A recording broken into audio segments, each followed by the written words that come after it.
నమస్కారం n times కి స్వాగతం. హెడ్లైన్స్ చూద్దాం.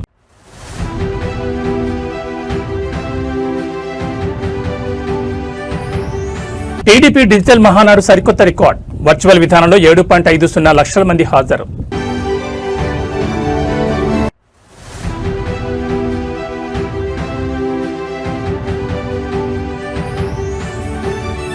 గ్రామీణ ప్రాంతాల్లోని ప్రతి ఇంటికి హైస్పీడ్ ఇంటర్నెట్. టీ ఫైబర్ ప్రాజెక్టుకు కేంద్రం పూర్తి మద్దతు.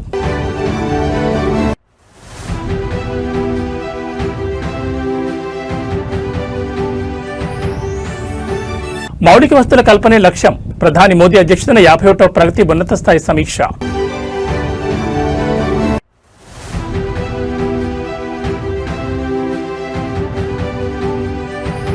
బక్రీద్ వేళ మత సామరస్యానికి సరికొత్త నిదర్శనం. సిరిసిల్ల ముస్లిం సంఘాల విలక్షణ డిమాండ్. ఇక డీటెయిల్స్ చూస్తే తెలుగుదేశం పార్టీ ప్రతిష్టాత్మక పసుపు పండుగ మహానాడు తొలి రోజు చరిత్ర సృష్టించింది.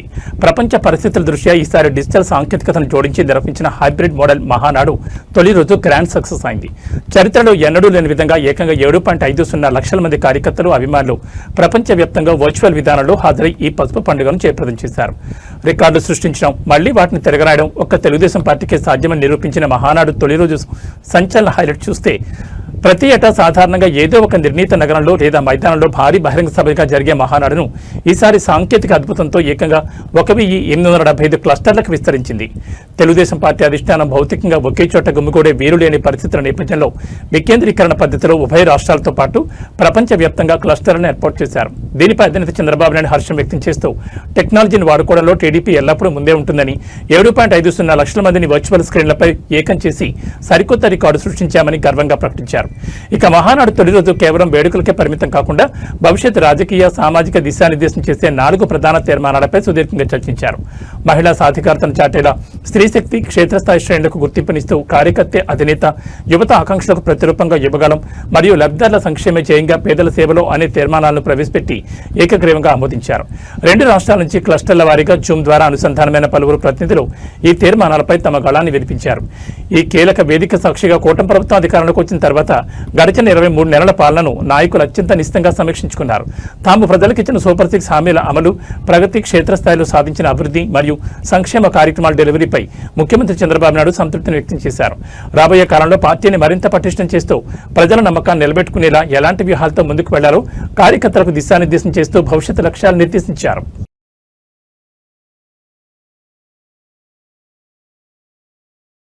మంగళగిరిలోని తెలుగుదేశం పార్టీ కేంద్ర కార్యాలయంలో పసుపు పండుగ మహానాడు 2026 వేడుకలు 2వ రోజున రణరంగంగా మారాయి. మహానాడు వేదిక పార్టీ జాతీయ ప్రధాన కార్యదర్శి నారా లోకేష్ ప్రత్యర్థులపై మునిపెన్నడూ లేని విధంగా నిప్పులు చెరిగారు. దేశ రాజకీయాల్లోని ఒక చారిత్రాత్మక ప్రకటన చేస్తూ, పార్లమెంట్లో మహిళా బిల్లు పాస్ అయినా అవ్వకపోయినా వచ్చే ఎన్నికల్లో టీడీపీ తరఫున మహిళలకు ఏకంగా 33% సీట్లు కేటాయిస్తామని ప్రకటించి సరికొత్త సంచలనానికి తెరలేపారు. నాది స్టాన్ఫోర్డ్ హిస్టరీ, మీది 10th క్లాస్ పేపర్ కొట్టేసిన సైకో హిస్టరీ. మహానాడు 2వ రోజు సెషన్లో స్త్రీశక్తి తీర్మానంపై నారా లోకేష్ అత్యంత కీలకమైన ప్రసంగం చేశారు.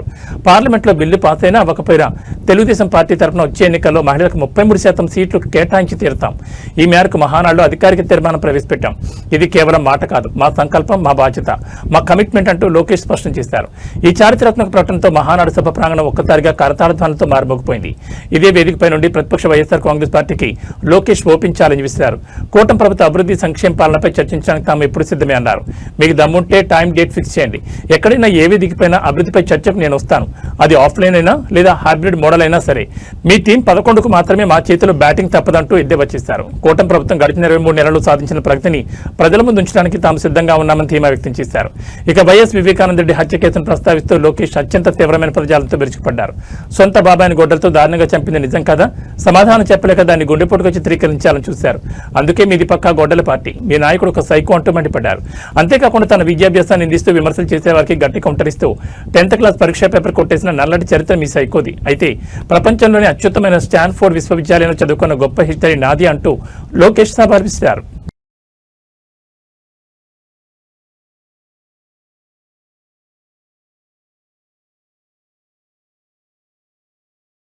తెలంగాణలోని మారుమూల గ్రామాలకు సైతం హైస్పీడ్ ఇంటర్నెట్ అందించే డిజిటల్ విప్లవం టీ ఫైబర్ ప్రాజెక్టు పురోగతిపై రాష్ట్ర ప్రభుత్వం వేగంగా అడుగులు వేస్తోంది.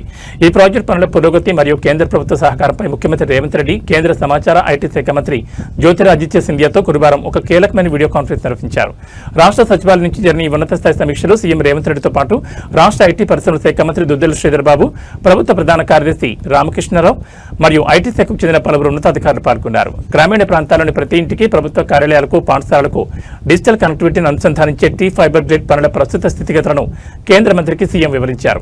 ఈ సందర్భంగా ఇంటర్నెట్ కనెక్టివిటీ విస్తరణకు కేంద్ర ప్రభుత్వం నుంచి అందాల్సిన నిధులు, సాంకేతిక సహకారంపై ఇరు నేతలు సుదీర్ఘంగా చర్చించారు. డిజిటల్ తెలంగాణ లక్ష్య సాధనలో టీ ఫైబర్ ప్రాజెక్టు అత్యంత కీలకమని, కేంద్రం నుంచి పూర్తి స్థాయి మద్దతు లభిస్తే గడువులోగా పనులు పూర్తి చేస్తామని సీఎం రేవంత్ రెడ్డి పేర్కొన్నారు. దీనిపై కేంద్ర మంత్రి జ్యోతిరాదిత్య సింధియా సానుకూలంగా స్పందిస్తూ గ్రామీణ డిజిటలైజేషన్ వైపు తెలంగాణ వేస్తున్న అడుగులకు కేంద్రం తరపున అవసరమైన అన్ని రకాల సహాయ సహకారాలు అందిస్తామని హామీ ఇచ్చారు. ఈ ప్రాజెక్టు కనుక పూర్తి స్థాయిలో అందుబాటులోకి వస్తే రాష్ట్రంలోని విద్య, వైద్య, పరిపాలన రంగాలు సరికొత్త పంతలు తొక్కనున్నాయి. సీఎం రేవంత్ రెడ్డి, మంత్రి శ్రీధర్ బాబుల ప్రత్యేక చొరవతో ఈ ప్రాజెక్టు పనులు మరింత వేగవంతం కానున్నట్లు అధికారులు వ్యక్తం చేస్తున్నారు. తెలంగాణ రాష్ట్ర భవిష్యత్ ముఖ చిత్రాన్ని మార్చేలా ప్రభుత్వం అత్యంత ప్రతిష్టాత్మకంగా డిజైన్ చేసిన ఫ్యూచర్ సిటీ పనులు శరవేగంగా దూసుకుపోతున్నాయి. ఈ మెగా ప్రాజెక్టు పురోగతిని క్షేత్రస్థాయిలో పరిశీలించేందుకు రాష్ట్ర రెవెన్యూ, గృహ నిర్మాణ శాఖ మంత్రి పొంగులేటి శ్రీనివాసరెడ్డి, అలాగే ఐటీ పరిశ్రమల శాఖ మంత్రి దుద్దెల శ్రీధర్ బాబు ఇవాళ ఫ్యూచర్ సిటీ పరిధిలో విస్తృతంగా పర్యటించారు. అక్కడ జరుగుతున్న నిర్మాణ పనులను స్వయంగా పరిశీలించిన మంత్రులు అధికారులకు పలు కీలక ఆదేశాలు జారీ చేశారు. ఫ్యూచర్ సిటీ పరిపాలనా విభాగానికి గుండెకాయ లాంటి ఫ్యూచర్ సిటీ డెవలప్మెంట్ అథారిటీ నూతన కార్యాలయ భవన నిర్మాణ పనులను మంత్రులు పొంగులేటి శ్రీనివాసరెడ్డి, శ్రీధర్ బాబు క్షుణ్ణంగా పరిశీలించారు. ఇంజనీరింగ్ అధికారులు, కాంట్రాక్ట్ ప్రతినిధులతో కలిసి భవన లేఅవుట్లను మేప్ ద్వారా సమీక్షించారు. నిర్ణీత కాలపరిమితులుగా అంతర్జాతీయ ప్రమాణాలతో ఈ అథారిటీ భవన నిర్మాణాన్ని పూర్తి చేయాలని, ఎక్కడ నాణ్యత విషయంలో రాజీ పడకూడదని అధికారులను ఆదేశించారు. దీంతో పాటు నిరుద్యోగ యువతకు ప్రపంచ స్థాయి నైపుణ్య శిక్షణ అందించే లక్ష్యంతో నిర్మిస్తున్న young India skill university campus పనుల పురోగతిని మంత్రులు అడిగి తెలుసుకున్నారు. మొదటి దశ అకాడమిక్ బ్లాకులు, ల్యాబ్ల నిర్మాణ దశ ఎంతవరకు వచ్చింది, వచ్చే విద్యా సంవత్సరానికి మౌలిక వసతులు ఎలా సిద్ధమవుతున్నాయి అనే అంశాలపై అధికారులతో సుదీర్ఘంగా చర్చించారు. ఈ యూనివర్సిటీ ద్వారా పరిశ్రమల అవసరాలకు తగ్గట్టుగా అడ్వాన్స్డ్ కోర్సులను అందుబాటులోకి తీస్తున్నట్లు మంత్రులు వెల్లడించారు. ఈ పర్యటన సందర్భంగా మంత్రులు మీడియా ప్రతినిధులతో మాట్లాడుతూ ఫ్యూచర్ సిటీ కేవలం తెలంగాణకే కాదు, మొత్తం భారతదేశానికి ఒక తలమానికంగా నిలవబోతుందని ధీమా వ్యక్తం చేశారు. రాబోయే రోజుల్లో ప్రపంచ స్థాయి ఐటీ, ఏఐ, ఫార్మా మరియు ఎలక్ట్రానిక్స్ దిగ్గజ కంపెనీలకు ఈ నగరం ప్రధాన కేంద్రంగా మారుతుందని చెప్పారు. అంతర్జాతీయ పెట్టుబడులను ఆకర్షించేలా, లక్షలాది మంది యువతకు ఉపాధి కల్పించేలా రోడ్లు, మెట్రో కనెక్టివిటీ, అంతరాయం లేని విద్యుత్ వంటి మౌలిక వసతులను శరవేగంగా సిద్ధం చేస్తున్నట్లు స్పష్టం చేశారు. కార్యాలయం ప్రారంభోత్సవానికి సంబంధించి ముఖ్యమంత్రి గారి చేతుల మీదుగా జూన్ 2 కానీ 3 కానీ నిర్ణయం చేయబడతాం. ఆ సందర్భంలో ఇక్కడ జరుగుతూ ఉన్న పనులను పర్యవేక్షించడానికి నేను రెవెన్యూ మంత్రి గారు శ్రీనివాసరెడ్డి గారు రావటం జరిగింది. చాలా ప్రతిష్టాత్మకంగా తీసుకున్న ఈ ఫ్యూచర్ సిటీ డెవలప్మెంట్కి సంబంధించి రేపు రాబోయే కాలంలో ప్రపంచవ్యాప్తంగా ఒక గ్లోబల్ సిటీని చేయాలనే ఆలోచన పరంగా ఇక్కడ తీసుకుంటా ఉన్న ప్రతి నిర్ణయం, ప్రతి కార్యాచరణ గ్లోబల్ స్టాండర్డ్స్గా ఉండాలని ఒక అభిప్రాయంతో ముందుకెళ్తా ఉన్నాం. ఆ క్రమంలోనే రాబోయే కాలంలో కూడా మేము ఈరోజు పునాదులు వేస్తూ ఉన్నాం. పునాదులపై బిల్డింగ్స్లు కూడా కడతాం. మా హయాంలోనే సిటీని నిర్మాణం కూడా చేస్తాం. మేము ప్రజలకు చెప్పిన మాటను నిలబెట్టుకుంటూ ఈరోజు అత్యంత ప్రభావితమైన ప్రపంచవ్యాప్తంగానే సిటీగా ఎదగాలని మరి మా ప్రభుత్వ ఆలోచన, ముఖ్యమంత్రి ఆలోచన, మా సహచరుల ఆలోచన మేరకు దీన్ని ముందుకు తీసుకెళ్లాలనే ఒక కార్యాచరణ తీసుకున్నాం. దీనిలో భాగంగానే ఈరోజు ఇక్కడ మరి ఫ్యూచర్ సిటీ డెవలప్మెంట్ అథారిటీకి సంబంధించి మొన్న మీరు చూశారు, పోలీస్ కమిషనరేట్కి సంబంధించిన అంశం విషయంలో ప్రభుత్వ కార్యాలయాలు సంబంధించి ఒక ప్రధానంగా గ్లోబల్ ప్రజెన్స్ ఉన్న మన ప్రభుత్వ కార్యాలయాలు కూడా ఇక్కడి నుంచే నడపాలనే ఉద్దేశంతో ముందుకు వెళ్తా ఉన్నాం.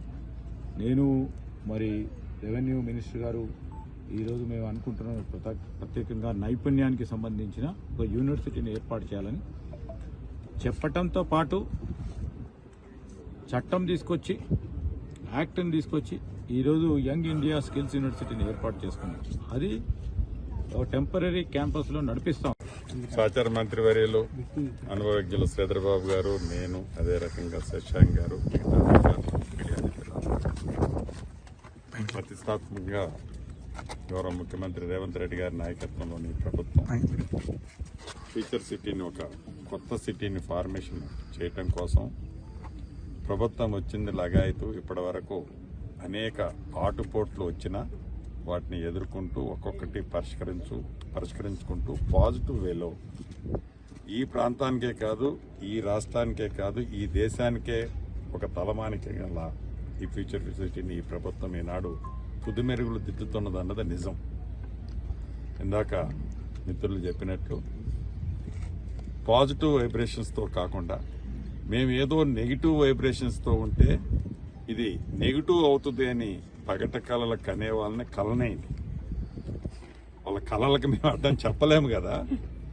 నిరుద్యోగ యువతకి లక్షలాది మందికి ఉపాధి, వారికి ఉద్యోగ భద్రత కూడా కల్పించే ఒక మంచి ఆలోచనతో ప్రపంచంలో ఏ దేశంలో ఏ రాష్ట్రానికి రాని ఆలోచన ఈ రాష్ట్రం గౌరవ ముఖ్యమంత్రి గారు సహచర మంత్రులు అందరూ కలిసి చేస్తున్న ఈ కార్యక్రమానికి ప్రతిపక్షాలు కూడా సహకరిస్తాయి అనుకుంటున్నాం. వారు ఏ రకంగా కలలకు అంటున్నారో ఆ కలల్ని వారి దీవెనలుగా మేము భావించి ముందుకు మరింత ఒడివడిగా వెళ్తాం. దేశవ్యాప్తంగా సాగుతున్న పలు ప్రతిష్టాత్మక మౌలిక వస్తువుల ప్రాజెక్టు వేగాన్ని పెంచడమే లక్ష్యంగా కేంద్ర ప్రభుత్వం కీలక అడుగులు వేస్తోంది. ఇందులో భాగంగా ప్రధాని నరేంద్ర మోడీ అధ్యక్షతన 51వ ప్రగతి సమీక్ష సమావేశం ఉన్నత స్థాయిలో జరిగింది. సుమారు 30,000 కోట్ల రూపాయల విలువైన ప్రాజెక్టులపై ప్రధాని క్షేత్రస్థాయి పురోగతిని సమీక్షించారు. వివిధ రాష్ట్రాల్లో పెండింగ్ లో ఉన్న మరియు వేగంగా సాగుతున్న 7 కీలక మౌలిక వస్తువుల ప్రాజెక్టులపై ఈ సమావేశంలో సుదీర్ఘంగా చర్చించారు. ఈ ప్రాజెక్టుల వల్ల ప్రజలకు చేకూరే ప్రయోజనాలను వివరించిన ప్రధాని కేంద్ర రాష్ట్ర ప్రభుత్వాల సమన్వయంతో పనుల్లో ఎలాంటి జాప్యం లేకుండా నిర్ణీత గడువులుగా పూర్తి చేయాలని అధికారులను ఆదేశించారు. దేశ ఆర్థిక ప్రగతికి ఈ మౌలిక వస్తువుల కల్పన ఎంతో కీలకమని ఆయన స్పష్టం చేశారు. ఈ సమీక్షలో పర్యావరణ పరిరక్షణ, పునరుత్పాదక ఇంధన వనరులపై ప్రధాని మోడీ ప్రత్యేక దృష్టి సారించారు. ముఖ్యంగా పట్టణ ప్రాంతాల్లో మిషన్ మోడ్లో రూప్ టాప్ సోలార్ వ్యవస్థల ఏర్పాటును వేగవంతం చేయాలని అధికారులకు దిశానిర్దేశం చేశారు. దీంతో పాటు నగరాల్లో వ్యర్థాల నిర్వహణను మెరుగుపరచాలని, పల్లెల్లో మరియు పట్టణ శివార్లలో గోబర్ధన్ ప్లాంట్ల నిర్మాణాన్ని యుద్ధ ప్రాతిపదికన పూర్తి చేయాలని సూచించారు. వ్యర్థాల నుంచి సంపద సృష్టి, ఇంధన స్వయం సమృద్ధి లక్ష్యంగా కేంద్రం తీసుకున్న ఈ నిర్ణయాలు క్షేత్రస్థాయిలో విప్లవాత్మక మార్పులు తీసుకురానున్నాయి. ప్రధాని స్వయంగా సమీక్షించడంతో ఈ 30,000 కోట్ల ప్రాజెక్టుల పనులు మరింత వేగవంతం కానున్నాయి.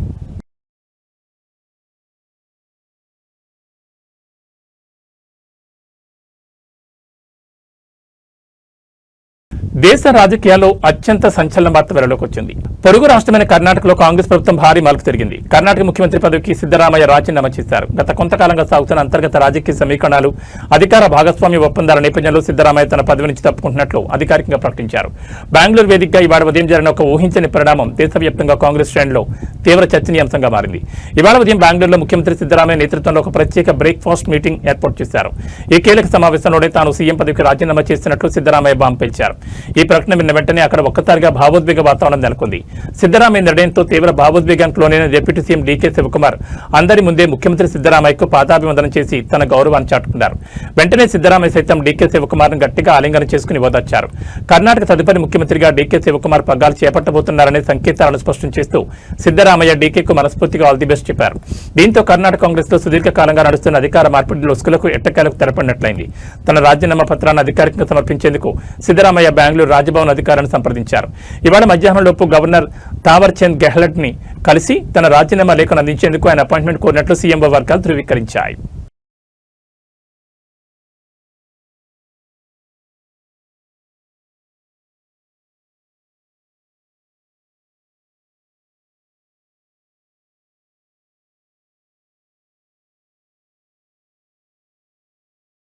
రాజన్న సిరిసిల్ల జిల్లా కేంద్రంలో ఒక ఆసక్తికరమైన వినూత్నమైన ఘట్టం చోటు చేసుకుంది. బక్రీద్ పండుగ వేళ స్థానిక ముస్లిం సోదరులు, ముస్లిం సంఘాల నాయకులు ఒక విలక్షణమైన డిమాండ్తో ముందుకొచ్చారు.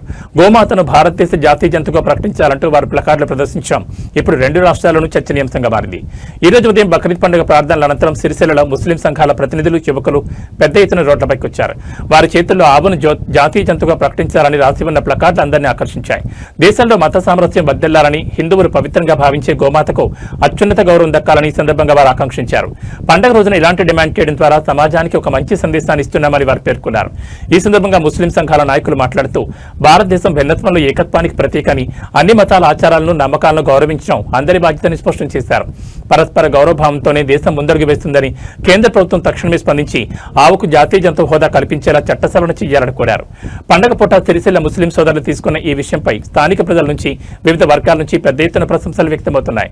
సిరిసిల్ల వేదికగా సాగిన ఈ వినూత్న ప్రదర్శన మత సామరస్యానికి సరికొత్త నిదర్శనంగా నిలిచింది. పండుగ శుభాకాంక్షలు తెలుపుకుంటూనే సమాజంలో శాంతిని పెంపొందించేలా ముస్లిం సంఘాలు చేసిన ఈ డిమాండ్పై నెట్జన్లు సైతం సానుకూలంగా స్పందిస్తున్నారు. బక్రీద్ పండుగ సందర్భంగా మరి సిరిసిల్ల రంజిత్ కమిటీ ఆధ్వర్యంలో ఏదైతే భారతదేశంలో ఈరోజు కొన్ని రాజకీయ శక్తులు, మతతత్వ శక్తులు కావాలని అల్లుడి రేపాలను చూస్తున్నారో దానికి మరి ఆవును జాతీయ జంతువుగా ప్రకటించాలి. జాతీయ జంతువుగా ప్రకటిస్తేనే ఆవును కొనడం కానీ అమ్మడం కానీ నేరమని అందరికీ తెలుస్తుందనే భావనతో మరి ఈరోజు మేము ఆవును జాతీయ జంతువుగా ప్రకటించాలి. అలా ప్రకటిస్తే ఏ రాజకీయ పార్టీలు కానీ ఏ రాజకీయ నాయకులు కానీ దీని ద్వారా లబ్ధి పొందడానికి అవకాశాలు కూడా అవుతుంది, వారికి ఒక గుణపాఠంగా అవుతుంది. కాబట్టి మేము ఆవులను ఎలాంటి పరిస్థితుల్లో పోయకూడదని భారతదేశంలో మత పెద్దలందరూ నిర్ణయించాం. కాబట్టి సిరిసిల్ల మంజిల్ కమిటీ ఆధ్వర్యంలో కూడా మరి ఆవును జాతీయ జంతువుగా ప్రకటించాలని మేము కేంద్ర ప్రభుత్వాన్ని కోరుతున్నాం. భాగ్యనగరంలో మరోసారి భారీ హవాలా డబ్బు కలకలం రేపింది. ముంబై నుంచి రైలు మార్గంలో గుట్టుచప్పుడు కాకుండా హైదరాబాద్ తరలిస్తున్న కోట్లాది రూపాయల అక్రమ నగదును సికింద్రాబాద్ రైల్వే స్టేషన్లో టాస్క్ ఫోర్స్ మరియు రైల్వే పోలీసులు పక్కా సమాచారంతో పట్టుకున్నారు. దేవగిరి ఎక్స్ప్రెస్ లో బ్యాగులో తరలిస్తున్న ఏకంగా 1,22,00,000 హవాలా రొక్కాన్ని అధికారులు స్వాధీనం చేసుకున్నారు. ముంబైకి చెందిన ప్రధాన హవాలా ఏజెంట్ విజయ్ అంబదాస్ను పోలీసులు బేడీలు వేశారు. ముంబై నుంచి సికింద్రాబాద్ వస్తున్న దేవగిరి ఎక్స్ప్రెస్ రైల్లో భారీగా హవాలా డబ్బు తరలుతోందంటూ పోలీసులకు ముందస్తుగా విశ్వసనీయ సమాచారం అందింది. దీంతో అప్రమత్తమైన రైల్వే రక్షణ దళం మరియు స్థానిక పోలీసులు సికింద్రాబాద్ రైల్వే స్టేషన్లో సదరు రైలు రాగానే గాలింపు చర్యలు చేపట్టారు.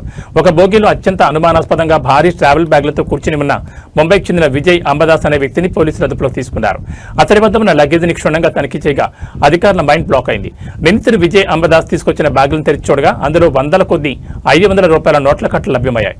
నోట్ల కట్టలను చూసి నిర్ఘాంతపోయిన పోలీసులు వెంటనే నగదు లెక్కింపు యంత్రాలను తెప్పించి లెక్కించగా అది ఏకంగా 1,22,00,000గా తేలింది. ఈ భారీ మొత్తానికి సంబంధించిన ఎలాంటి అకౌంట్ బుక్స్ కానీ, రసీదులు కానీ, బిల్లులు కానీ నిందితుల వద్ద లేకపోవడంతో అది పక్కా హవాలా డబ్బేనని పోలీసులు నిర్ధారించారు. దీంతో ఆ నగదు మొత్తాన్ని తక్షణమే జప్తు చేశారు. పట్టుబడిన హవాలా ముఠా లింకులపై పోలీసులు నిందితులు విజయ్ అంబదాస్ను ముమ్మరంగా విచారిస్తున్నారు.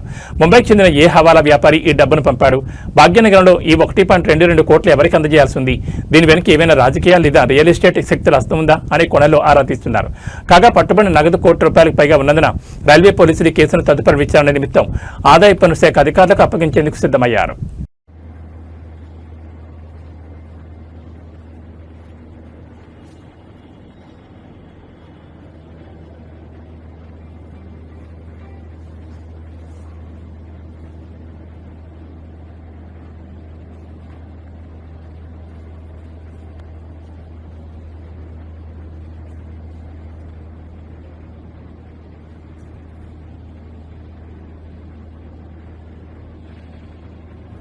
తెలుగు రాష్ట్రాల రాజకీయాల్లో ప్రొఫెసర్ నాగేశ్వర్ వివాదం ఇప్పుడు ఒక కొత్త ప్రాంతీయ రగడకు దారితీస్తోంది. Deputy CM Pawan Kalyan, CM Chandrababu Naidu లక్ష్యంగా తెలంగాణ అధికార పక్ష కాంగ్రెస్ ఎమ్మెల్యే మందుల సామేల్ అత్యంత వివాదాస్పద ఘాటైన వ్యాఖ్యలు చేశారు. పవన్ కళ్యాణ్, చంద్రబాబులకు సిగ్గు శరం ఉంటే తక్షణమే హైదరాబాద్ వదిలి అమరావతికి వెళ్లిపోవాలంటూ ఆయన తీవ్ర స్థాయిలో మండిపడ్డారు. ప్రొఫెసర్ నాగేశ్వర్ని అరెస్ట్ చేసేందుకు ఆంధ్ర పోలీసులు తెలంగాణకు వస్తారా అంటూ ఆయన హెచ్చరించారు. పవన్ కళ్యాణ్ పై చేసిన వ్యాఖ్యల నేపథ్యంలో ప్రొఫెసర్ నాగేశ్వర్ను అరెస్ట్ చేసేందుకు ఏపీ పోలీసులు హైదరాబాద్ వస్తున్నారంటూ పెద్ద ఎత్తున ప్రచారం సాగింది. దీనిపై తొంగతుర్తి కాంగ్రెస్ ఎమ్మెల్యే మందుల సామేల్ తీవ్రంగా స్పందించారు. తెలంగాణ మట్టిబిడ్డ, మేధావి అయిన ప్రొఫెసర్ నాగేశ్వర్ను అరెస్ట్ చేయడానికి ఆంధ్ర పోలీసులు వస్తారని ఆయన నిలదీశారు. హైదరాబాద్ లో కూర్చుని తెలంగాణ మేధావులపై అరాచక పాలన సాగిస్తామంటే ఇక్కడ నడవదంటూ ఏపీ నేతలను హెచ్చరించారు. ఇదే క్రమంలో ఎమ్మెల్యే సామేల్ పాత ప్రాంతీయ సెంటిమెంట్ను రేపుతూ తీవ్ర వ్యాఖ్యలు చేశారు. ఏదో పోనీలే బతకమని వదిలిస్తే మా మీదనే పెత్తనం చేస్తారంటూ ఘాటుగా వ్యాఖ్యానించారు. అసలు ఎక్కడి ఆంధ్ర, ఎక్కడ తెలంగాణ, గల్లాపట్టి నూకితే ఎప్పుడూ పారిపోయారని, అయినా సిగ్గు శరం లేకుండా ఇంకా జూబ్లీ హిల్స్ లో ఎందుకుంటున్నారని చంద్రబాబు, పవన్ కళ్యాణ్ ఉద్దేశించి ప్రశ్నించారు. తెలంగాణ నుంచి ఏ ఒక్క వ్యక్తి కూడా ఆంధ్రాకి వెళ్లడం లేదని, కానీ ఆంధ్ర నేతలు మాత్రం ఇక్కడే ఉంటూ పెత్తనం చెలాయించాలని చూస్తున్నారని మండిపడ్డారు. పవన్ కళ్యాణ్ కళ్యాణ్ మరియు అమిత్ షా భేటీపై ప్రొఫెసర్ నాగేశ్వర్ చేసిన విశ్లేషణలపై ఇప్పటికే ఏపీలో జనసేన నేతలు పలు కేసులు నమోదు చేశారు. ఈ నేపథ్యంలో ఇరు పక్షాల మధ్య మాటల యుద్ధం ముదిరింది. రాజకీయ విశ్లేషణ చేస్తే కేసులు పెడతారా అని ఒకవైపు కాంగ్రెస్ బీఆర్ఎస్ నేతలు అంటుంటే, పవన్ కళ్యాణ్ ను వ్యక్తిగతంగా టార్గెట్ చేస్తే ఊరుకునేది లేదని జనసేన శ్రేణులు స్పష్టం చేస్తున్నాయి. ఈ క్రమంలో ఎమ్మెల్యే సామేల్ చేసిన ఈ వ్యాఖ్యలు ఇప్పుడు 2 రాష్ట్రాల వ్యాప్తంగా హాట్ టాపిక్ గా మారాయి. ప్రొఫెసర్ నాగేశ్వర్ గారి మీద ఆంధ్ర పోలీసులు అడవుడు బొప్పరోడు అని పేరేందో పవన్ కళ్యాణ వాడొచ్చి వాడు బొప్పల రంగు రాసుకొని తుప్పుడు ఆడుకుంటా ఆ మేధావి మీద నాగేశ్వర్ అనే డాక్టర్ నాగేశ్వర్ అనే ఒక ప్రొఫెసర్ మీద, ఆయన ఉస్మానియా యూనివర్సిటీ ప్రొఫెసర్, ఆయన భారతదేశంలో కాదు ప్రపంచ దేశాలలో జ్ఞానవంతుడిగా ఎనాలిసిస్ట్ గా పేరుగాంచిన వాడు ఆయన. అసలు మీద ఆంధ్ర పోలీసులు వచ్చి పట్టుకపోతారు, తొక్కుతారు. ఇంకెక్కడ ఆంధ్ర ఎక్కడిదెక్కడ ఎప్పుడో గల్లబడి గుంజుతని వెళ్ళిపోయి ఇంకెక్కడ ఈడ వచ్చి చంద్రబాబు నాయుడు తవరం పెట్టి, పవన్ కళ్యాణ్ తవరం పెట్టి, అక్కడ మీ అమరావతిలో పోయి ఏడవండి, హైదరాబాద్ లో జూబిలీస్ లో అయ్యే జాగిరున్నారు. ఇంకా సిగ్గు శరముటి వెళ్ళిపోవాలి. ఇక్కడున్న మేధావుల మీద, ఇక్కడున్న సామాజిక ఉద్యోగాల మీద మీరు చేస్తున్న అరాచక పాలన ఇది నడవదని కూడా హెచ్చరిస్తా ఉన్నాం. మీ తెలంగాణ, మీ ఆంధ్రన ఒక్క తెలంగాణ కూడా వస్తలేడు. కానీ వరుస వచ్చారు, బతకనికి వచ్చాడు, బతకనట్టు ఉండాలి. కానీ మా మీద పెత్తనం చేస్తే ఊరుకునే లేదు. అందుకోసమే 60 సంవత్సరాల ఆంధ్ర వరుస పాలనకి నలిపోయిన తెలంగాణ ప్రజానికం మా తెలంగాణ మాకు కావాలని శంకరావు పూంచి ఇవాళ సోనియా గాంధీ తెలంగాణ ఇస్తే మీరు వచ్చి హైదరాబాద్ అడ్డబెట్టి హైదరాబాద్ ఆగం చేయాలని ప్రయత్నం చేస్తారా? కానీ మీ ఆటలు నడవ బిడ్డ చంద్రబాబు నువ్వు తెలంగాణతో పెట్టుకుంటే తిరలైపోయినావు. ఆ ఏడుపేందో అమరావతిలో ఏడుపు, లేకపోతే అక్కడ కంకిపాడు కొంకిపాడు ఏడు. కానీ మా దగ్గర ఈ ఆటలు నడవాయి. తెలుగు గుండెల్లో సదా సజీవంగా నిలిచే యుగ పురుషుడు, తెలుగు జాతి ఆత్మగౌరవ ప్రతీక స్వర్గీయ నందమూరి తారక రామారావు 103వ జయంతి వేడుకలు ఇవాళ 2 రాష్ట్రాల వ్యాప్తంగా ఘనంగా జరుగుతున్నాయి. ఈ సందర్భంగా హైదరాబాద్ హుస్సేన్ సాగర్ తీరాన ఉన్న ఎన్టీఆర్ ఘాట్ వద్ద తెల్లవారుజామునే భక్తి శ్రద్ధలతో ప్రత్యేక నివాళులర్పించారు ఆయన మనవడు గ్లోబల్ స్టార్ జూనియర్ ఎన్టీఆర్. తన తాతగారి స్మృతులను స్మరించుకుంటూ తారక్ అర్పించిన అంజలి ఘాట్ పరిసరాల్లో నందమూరి అభిమానులు సరికొత్త ఉత్సాహాన్ని నింపింది. ప్రతి ఏటా తన తాతగారి జయంతి వర్ధంతుల సందర్భంగా ఎన్టీఆర్ ఘాట్ ను సందర్శించడం జూనియర్ ఎన్టీఆర్ కు ఒక ఆనవాయితీ. అందులో భాగంగానే ఇవాళ ఎన్టీఆర్ 103వ జయంతిని పురస్కరించుకుని అభిమానులకు ఎలాంటి ఇబ్బందులు కలగకుండా ఉండేందుకు తారక్ తెల్లవారుజామునే ఎన్టీఆర్ ఘాట్కు చేరుకున్నారు. జూనియర్ ఎన్టీఆర్ రాకను గమనించిన నందమూరి అభిమానులు, కార్యకర్తలు ఘాట్ పరిసరాలకు భారీగా తరలివచ్చారు. జోహార్ ఎన్టీఆర్, జై ఎన్టీఆర్ అంటూ అభిమానులు చేసిన నినాదాలతో ఆ ప్రాంతమంతా మారుమోగిపోయింది. ఎన్టీఆర్ ఘాట్ ప్రాంగణంలోకి ప్రవేశించిన జూనియర్ ఎన్టీఆర్ అక్కడ నూతనంగా అలంకరించిన మహానాయకుడి సమాధి వద్ద పుష్పగుచ్చం ఉంచి సాష్టాంగ నమస్కారం చేసి వినమ్ర నివాళులర్పించారు. అనంతరం కొద్దిసేపు అక్కడే మౌనంగా నిలబడి తన తాతగారిని స్మరించుకుంటూ అంజలి ఘటించారు. తెలుగు సినిమా రంగాన్ని, తెలుగు రాజకీయ యువనికను శాసించిన ఆ యుగ పురుషుడి వారసత్వాన్ని గుండెల్లో మోస్తూ ఆయన చూపిన బాటలోని ఎల్లప్పుడూ నడుస్తామని తారక్ ఈ సందర్భంగా హృదయపూర్వకంగా చాటుకున్నారు. నివాళులర్పించిన అనంతరం తనను చూసేందుకు సుదూర ప్రాంతాల నుంచి తరలివచ్చిన వేలాది మంది అభిమానులకు జూనియర్ ఎన్టీఆర్ చేతులు జోడించి నమస్కరిస్తూ చేతులూపుతూ అభివాదం చేశారు. ఎన్టీఆర్ 103వ జయంతి సందర్భంగా నందమూరి కుటుంబ సభ్యులు, పలువురు రాజకీయ సినీ ప్రముఖులు కూడా ఇవాళ ఉదయం నుంచి ఎన్టీఆర్ ఘాట్కు చేరుకుని అంజలి ఘటిస్తున్నారు. ఎన్టీఆర్ ఘాట్ వద్ద ఎలాంటి అవాంఛనీయ సంఘటనలు జరగకుండా పోలీసులు ముందస్తుగా భారీ బందోబస్తు ఏర్పాటు చేశారు. తెలుగువారి గుండెల్లో అన్నగారుగా చెరపలేని ముద్ర వేసిన విశ్వవిఖ్యాత నట సార్వభౌముడి కీర్తి తరాల మారిన శాశ్వతంగా నిలిచి ఉంటుందనడంలో ఎలాంటి సందేహం లేదు. తాతకు తగ్గ మనవడుగా గ్లోబల్ స్థాయిలో తెలుగు సినిమా సత్తా చాటుతున్న తారక్ నివాళి ఇవాళ నందమూరి శ్రేణిలో ఒక ప్రత్యేక ఆకర్షణగా నిలిచింది.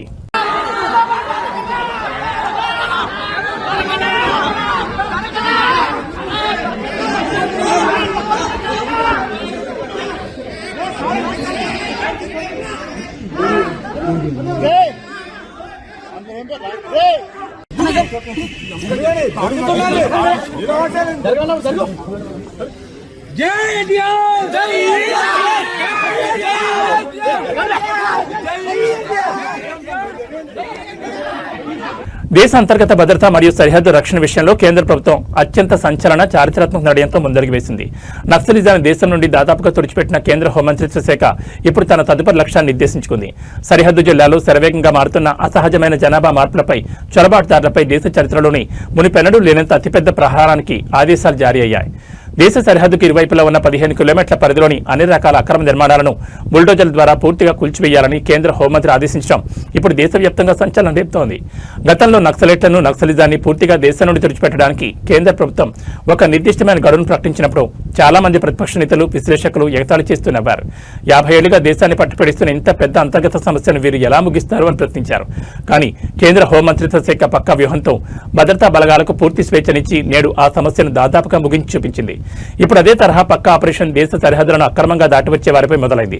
సరిహద్దు జిల్లాల్లో దేశ భద్రతను మరింత కట్టుదిట్టం చేస్తూ హోంమంత్రి జారీ చేసిన లేటెస్ట్ కమాండ్ ప్రకారం సరిహద్దు ప్రాంతాల్లో చోటు చేసుకుంటున్న అసహజమైన జనాభా మార్పులను అరికట్టడమే ఎజెండాగా ఈ కఠిన చర్యలు ప్రారంభమవబోతున్నాయి.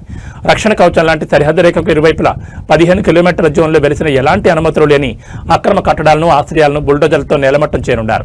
ఈ భారీ ప్రహారం తాలూకా భయంతో దేశంలోకి అక్రమంగా ప్రవేశించిన లక్షలాది మంది చొరబాటుదారులు తిరిగి సరిహద్దుల వైపు పరుగులు తీస్తున్నట్లు నివేదికలు స్పష్టం చేస్తున్నాయి. దేశ భద్రత విషయంలో ఎలాంటి రాజీ పడే ప్రసక్తే లేదని కేంద్రం మరోసారి స్పష్టం చేసింది. సరిహద్దు వెంబడి గల అక్రమ నెట్వర్క్లను ఛేదించడం ద్వారా అంతర్గత రక్షణ మరింత సురక్షితం కాబోతోందని రక్షణ రంగ విశ్లేషకులు భావిస్తున్నారు.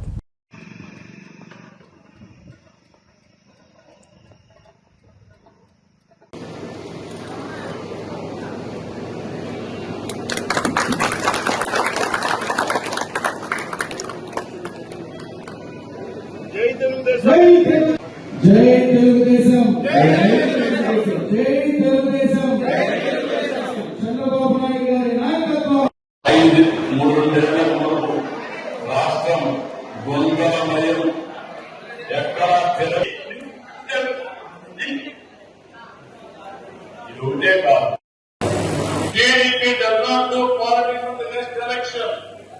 TDP works for the next generation. ఈ విషయం అందరూ గుర్తుపెట్టుకోవాలి. ఇస్తున్నాం నగరాన్ని ఎన్నో అర్థంలో క్రియేట్ చేశారు, కోర్టుకు పోయారు. ఇప్పుడు కూడా చెత్త మాత్రం మాట్లాడుతున్నారు. ట్రాన్స్పరెంట్ గా రికార్డు టైంకు ఎన్ని అవసరం సృష్టించిన అనిపెట్టింది. ఎన్నో సంవత్సరాలుగా పెండింగ్ ఉన్నాయి. ఆ రోజు పెన్షన్ కూడా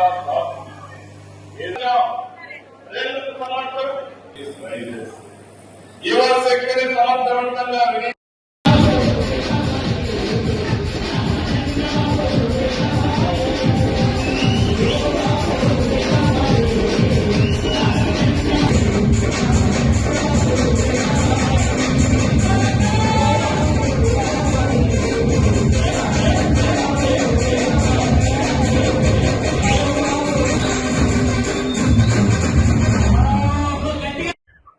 ఈరోజు తెలుగుదేశం పార్టీ కుటుంబ సభ్యులకి ప్రతి సంవత్సరానికి ఒకసారి వచ్చేటువంటి పండుగ మహానాడు. అటువంటి మహానాడు కార్యక్రమాన్ని గౌరవ ప్రధానమంత్రి గారు ఇచ్చినటువంటి పిలుపు మేరకు ఏదైతే ఈ యొక్క ప్రపంచవ్యాప్తంగా ఉన్నటువంటి పరిస్థితులకు అనుగుణంగా డీజిల్ ని మనం సేవ్ చేయాలనేటువంటి ఉద్దేశంతో ఈసారి మహానాడు కార్యక్రమాన్ని డిజిటల్ మహానాడు కార్యక్రమంగా నిర్వహించడం జరుగుతుంది. రాష్ట్ర వ్యాప్తంగా ఉన్నటువంటి 1845 క్లస్టర్లలో ఏ క్లస్టర్కి అక్కడ ఈ కార్యక్రమాన్ని నిర్వహించడం జరుగుతుంది. అందులో భాగంగా గిద్దలూరు నియోజకవర్గంలో 10 క్లస్టర్లు ఉంటే 10 క్లస్టర్లు కూడా కార్యక్రమాన్ని ఏర్పాటు చేసుకుని నిర్వహిస్తా ఉన్నాం. ఇక్కడ ఇది ఏదైతే గిద్దలూరు టౌన్ లో ఉన్నటువంటి ఈ మహానాడు వేదిక 9వ క్లస్టర్ కు సంబంధించి గిద్దలూరు నియోజకవర్గంలో ఈ కార్యక్రమానికి మాకు పరిశీలకుడిగా విచ్చేసినటువంటి రాష్ట్ర పరిశీలకుడిగా విచ్చేసినటువంటి దశరథాచారి గారు, అలాగే మా క్లస్టరు, అలాగే పట్టణ పార్టీ అధ్యక్షులు, ఇతర యొక్క అందరూ కూడా ఈ కార్యక్రమంలో పాలు పంచుకోవడం జరిగింది. మహానాడు అంటేనే మాకు ఎంతో సంతోషంగా ఉంటుంది. అన్న స్వర్గీయ నందమూరి తారక రామారావు గారు మహానాడునప్పుడు మే 28వ తారీఖు నిర్వహించడం, ఆ మహానాడులో రాజకీయపరమైనటువంటి తీర్మానాలే కాకుండా ఈ యొక్క రాష్ట్రంలో సంక్షేమానికి సంబంధించినవి, రాజకీయపరమైనటువంటివి రెండు కలగొలిపి పరిపాలన సాగించినటువంటి పరిస్థితి. దానికి ఇంకా అప్డేటెడ్ గా మన గౌరవ ముఖ్యమంత్రి గారు, జాతీయ తెలుగుదేశం పార్టీ అధినాయకులు నారా చంద్రబాబు నాయుడు గారు అప్డేటెడ్ గా ముందుకు పోయి ఇంకా మనకి అన్ని విధాలుగా మనకు ఒక విజనరీగా ముందుకు తీసుకొని పోయి 2047 విజనరీని ఈ రోజు ముందుంచి ఈ మహానాడులో దానికి సంబంధించి పలు తీర్మానాలను చేయడం కూడా జరుగుతుంది. పసిడి ప్రేమికులకు సామాన్య వినియోగదారులకు ఇవాళ ఒక అద్భుతమైన శుభవార్త. గత కొంతకాలంగా ఆకాశమే హద్దుగా దూసుకుపోతున్న పసిడి వెండి ధరలకు బ్రేకులు పడ్డాయి. హైదరాబాద్ బులియన్ మార్కెట్లో ఇవాళ బంగారం వెండి ధరలు భారీగా పతనమయ్యాయి. పెళ్లిళ్ల సీజన్ నడుస్తున్న తరుణంలో అటు బంగారం ధర 2,000 రూపాయలకు పైగా, ఇటు వెండి ధర ఏకంగా 15,000 రూపాయల మేర కుప్పకూడడం మార్కెట్లో హాట్ టాపిక్ గా మారింది. హైదరాబాద్ లో అత్యంత స్వచ్ఛమైన 24 క్యారెట్ల 10 గ్రాముల పసిడి ధర ఒక్కరోజే 2,230 రూపాయల మేర పతనమై 1,56,060 వద్ద ట్రేడ్ అవుతోంది. అలాగే సాధారణంగా సామాన్యుల ఆభరణాల తయారీ కోసం కొనుగోలు చేసే 22 క్యారెట్ల 10 గ్రాముల గోల్డ్ రేట్ కూడా 2,050 రూపాయల మేర తగ్గి ప్రస్తుతం 1,43,050 రూపాయలు పలుకుతోంది. అంతర్జాతీయ మార్కెట్లో చోటు చేసుకున్న ఆర్థిక మార్పులు, డాలర్ ఇండెక్స్ ఒడిదుడుకుల ప్రభావమే ఈ స్థానిక మార్కెట్లలో ఈ భారీ ధరల తగ్గుదల కారణమని వ్యాపార వర్గాలు విశ్లేషిస్తున్నాయి. మరోవైపు బంగారం కంటే వేగంగా వెండి ధరలు పాతాళానికి పడిపోయాయి. ఇవాళ మార్కెట్లో కిలో వెండి రేటు ఏకంగా 15,000 మేరకు క్షీణించింది. దీంతో హైదరాబాద్ లో కేజీ సిల్వర్ రేటు 2,75,000 మార్కు చేరింది. గత కొన్ని వారాలుగా రికార్డు స్థాయిలో ట్రేడ్ అయిన వెండి ఒక్కసారిగా ఈ స్థాయిలో తగ్గడంతో షోరూంల వైపు కస్టమర్ల తాకిడి పెరిగే అవకాశం కనిపిస్తోంది. అయితే తెలుగు రాష్ట్రాల్లోని వివిధ ప్రాంతాల నగరాలను బట్టి స్థానిక పన్నులు, మేకింగ్ ఛార్జీల ఆధారంగా ఈ ధరల్లో స్వల్ప తేడాలు ఉండొచ్చని బులియన్ వర్గాలు స్పష్టం చేస్తున్నాయి.